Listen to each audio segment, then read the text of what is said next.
अभी तो बिहार के चुनाव का ऐलान हो चुका है और बिहार के चुनाव से मैं अपना शुरुआत कर रहा हूँ इंटरव्यू की। जी। आप इस बार मिथिलांचल में अपने कैंडिडेट्स को खड़ा कर रहे हैं, क्या ऐसा क्यों? नहीं, खड़ा तो करना है कैंडिडेट को और चुनाव लड़ना है। कितने सीट लड़ेंगे इसका पूरा नंबर हमारे अध्यक्ष अख्तर अली मान साहब तय करेंगे अपनी टीम के साथ। मगर हम लोग तो हमारे लीडर ने अख्तर अली मान साहब ने लेटर लिखा था लालू प्रसाद यादव साहब को, तेजस्वी को, कि हमसे अलायंस की। इसका बैकग्राउंड ये है कि कई बिहार के बड़े बड़े लोग आए थे, आकर मिले और बोले कि सर आप लोग अलग क्यों लड़ते, डिवाइड होता है वोट। तो बोले तैयार है, ठीक है, आप बोलिए। तो वो लेटर लिख दिए। मतलब आप कंटेंट लिखिए, हम लेटर वो जो बोले हम वो लिख दिए, भिजा दिए। फिर तेजस्वी यादव ने कहा कि पिताजी को लिखे, मुझे नहीं लिखे। तो बोले उनको भी लिख दो। उसमें लिख के हमने कहा कि 6 सीट दे दो हमको, आप 5 तो जीते थे पिछले मरतबा। तो उसके बावजूद भी अगर वो नहीं करे तो फिर चुनाव तो लड़ना है, लड़ेंगे। तो इस बार क्यों नहीं, आपको क्यों उन्होंने अलग कर दिया? नहीं, अब हमको उससे मतलब नहीं है, मुझे उससे कोई मतलब नहीं है। मगर बिहार के जो बड़े बड़े इम्पोर्टेंट रिनाउंड मुस्लिम स्कॉलर्स बोलिए, ज़िम्मेदार बोलिए, उन्होंने हमसे कहा था और उनको शिकायत थी कि ओवैसी नहीं करना चाह रहा है।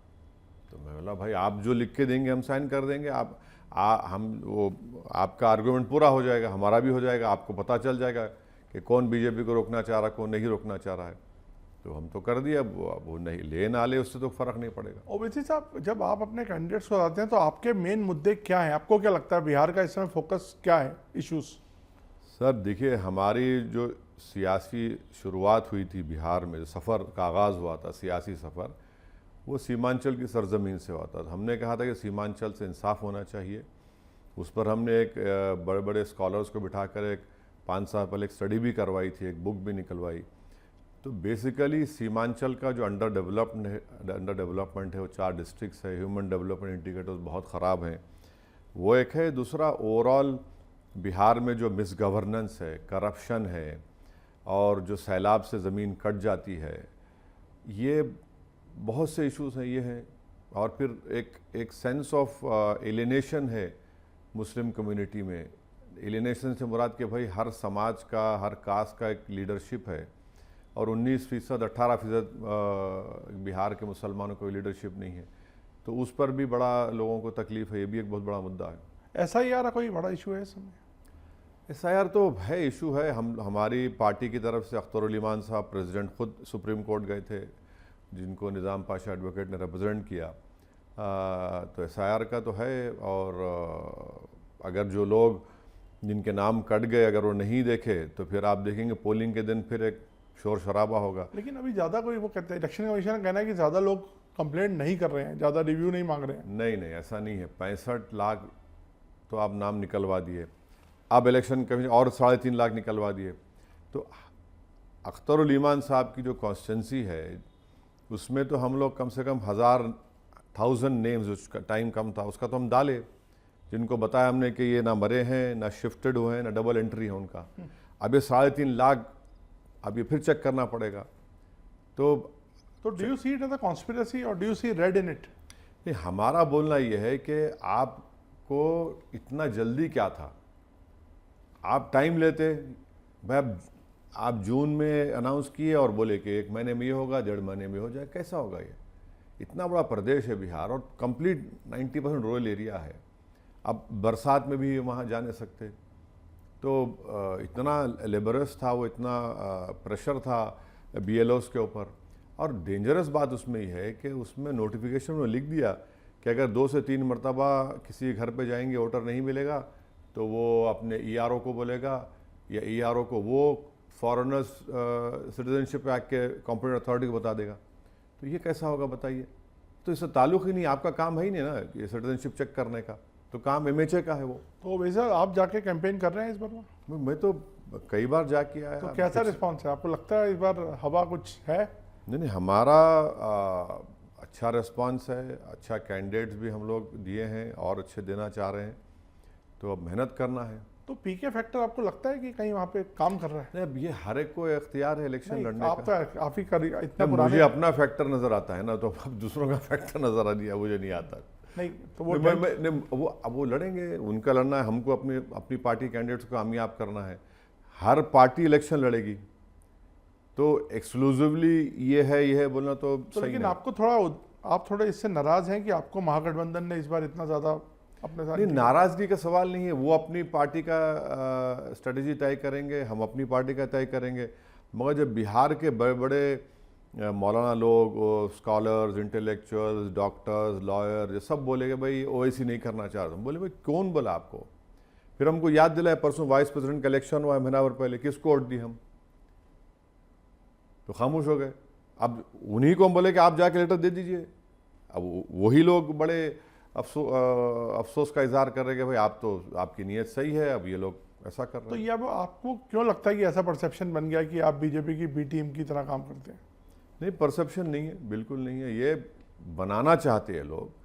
मगर हम तो कई मर्तबा बोले हैं और आज भी बोल रहे हैं कि अगर 3 मर्तबा नरेंद्र मोदी इस देश के प्रधानमंत्री बने हैं, इसमें गलती भारत के मुसलमानों की नहीं है, इसमें नहीं है गलती मुसलमानों, खुल के कह रहे हैं आपसे। गलती किस, गलती बोलिए या क्रेडिट जो दिया जा रहा है कि भाई, अरे भाई आप ये देखिए कि पोल्ड वोट्स में से करीब 50% non Muslim vote Narendra Modi को मिल रहा है, 37-38% मिल रहा है। तो इसमें मेरा क्या रोल है उसमें? अगर आप मेरे सर पे ताज रखना चाह रहे तो मैं कबूल कर लूँगा, मुझे कोई इतराज़ नहीं है। अगर आप समझ रहे हैं कि हर चीज़ में ओवैसी को लाने से मर्ज़ का इलाज हो जाएगा, तो मुझे कोई उसकी परेशानी नहीं है। मगर इंट्रोस्पेक्शन तो करिए, जो उर्दू में बोलते हैं कि मुहासबा करिए, कि देखिए गिरेबान में झांक कर देखिए कि आप में कितनी कमज़ोरी, आखिर क्या हो रहा है, कैसे हो रहा है। तो ये अब उनको नहीं करना चाह रहे, अब हमको क्रेडिट देना चाह रहे, तो मुझे तो मैं इस इंटरव्यू का एक फ़ायदा उठाता हूँ ये कि मैं पूछता हूँ आपकी संबंध कैसे हैं बीजेपी के साथ, लीडरशिप के साथ, टॉप लीडरशिप के साथ? बीजेपी जैसे पार्टी से कोई संबंध नहीं है। बट मोदी और अमित शाह नहीं, कोई नहीं है। देखिए, जब ऑपरेशन सिंदूर होने से पहले हम तो एक ट्वीट किए थे, स्टेटमेंट रिलीज़ किए कि हमको क्यों नहीं बोले ऑल पार्टी मीटिंग में आप। तो मैंने ऑन रिकॉर्ड कहा था कि तो आए थे ऑल पार्टी? नहीं, होम मिनिस्टर मुझे फ़ोन करके कहा कि आप आइए, मैं गया और उसमें उनके सामने हम बात किए, बोले। तो एक गवर्नमेंट में है वो, तो उनसे हम, जैसा आप गिरिराज सिंह से हम जाकर मिले, मालेगांव के पावर लूम्स के बारे में उनके इश्यूज़ थे। अब जैसा हम उनके साथ मिले, 1 घंटा बात की गिरिराज सिंह हमसे, पूरे डेलीगेशन से। मुफ्ती साहब, इस्माइल साहब हमारे एमएलए हैं, हमारे दोस्त लोग चला दिए। देखिए ओवैसी खड़ा हुआ है गिरिराज सिंह। अरे भाई मंत्री है ना, मैं नहीं जाऊँ उनके पास। टेक्सटाइल, आपको लगता है बड़ी नैरो थिंकिंग है जो ऐसा नहीं, नैरो थिंकिंग उनकी हो सकती है, मगर मैं पॉलिटिकली अपोज कर रहा हूँ आपको, मगर आप सरकार में है, मुझे काम करवाना है पावर लूम के बारे में। अब जैसा आज की तारीख में मालेगांव में गवर्नमेंट ऑफ महाराष्ट्र ने रूल निकाल दिया कि सबको जितना पावर कनेक्शन ऑनलाइन करो। अब वहाँ पर हम अपोज कर रहे हैं, सरकार से रिप्रेजेंटेशन दिए, क्योंकि ज़मीन बहन के नाम पे होगी और भाई पावर लूम चला रहा होगा, तो कैसे होगा? तो ये तो करना पड़ेगा। हर चीज़ में अगर कोई क्रिटिसाइज करेगा तो ये कह सकते हैं कि आपका रिलेशनशिप ट्रांजैक्शनल है? नहीं, ट्रांजैक्शनल नहीं है, इसको ट्रांजैक्शनल बोलना भी गलत होगा। भाई वो पावर में है। अगर मैं खड़े रहकर पूछूंगा कि भारत में अनएम्प्लॉयमेंट क्यों है, जवाब दो, आप सरकार में है। अगर मैं किरण रिजिजू से पूछूंगा कि वक्फ का एक्ट आपने क्यों बनाया, ये तो ख़राब है, आप पैसा खर्चना नहीं कर रहे हैं अपने बजट का, तो मेरी ड्यूटी है ना as a member of parliament. तो सर आपका कांग्रेस के साथ तेलंगाना में अलायंस होता है, बाहर आप उनके खिलाफ लड़ते हैं? अलायंस है कांग्रेस? नहीं, ऐसा मेरे को अभी मैं सुना तेलंगाना में एक बाई इलेक्शन में आप नहीं, कोई फैसला नहीं हुआ जुबली इलेक्शन के बारे में, अभी कोई फैसला नहीं हुआ। हाँ, रेवंत रेड्डी से अच्छे ताल्लुकात है। मैं ऑन रिकॉर्ड ये कहा हूँ और फिर कह रहा हूँ कि मेरी कॉन्स्टिट्यूंसी में एक हिस्से में मेट्रो लाइन नहीं आई थी, तो चुनाव में तो हम टीआरएस की सपोर्ट कर रहे थे 28 के असेंबली इलेक्शन में। तो मुझे बोले आपसे मिलना है, मैं गया मिलने उनसे, टूथ एंड नेल अपोज करे। मगर मुख्यमंत्री जाके मिला, बोले ऐसा इशू क्या है असद भाई, बोलिए आप कॉन्स्टिट्यूंसी में। बोला भाई ये हमारे पास मेट्रो का नहीं है अभी तक, कितना होगा? बोला 2000 करोड़ होगा। मेरा रोड वाइडनिंग के काम रुके हुए हैं। अकबरुद्दीन ओवैसी के कॉन्स्टिट्यूंसी में सूरज का काम बाकी था। मैं तो थोड़ा अच्छा भी लगा और थोड़ा शॉक भी हुआ कि 3-4 दिन के बाद मुझे वो जियो इशू कर दिया कि मेट्रो लाइन का मैं आके इनॉग्रेट करूंगा, और अभी डेमोलिशन हो रहा है, काम हो रहा है। वो चंद्रामुटा कॉन्स्टिट्यूंसी में सूरज का काम शुरू हो रहा है 250 करोड़ का। वीके न्यूज, राष्ट्र के नाम।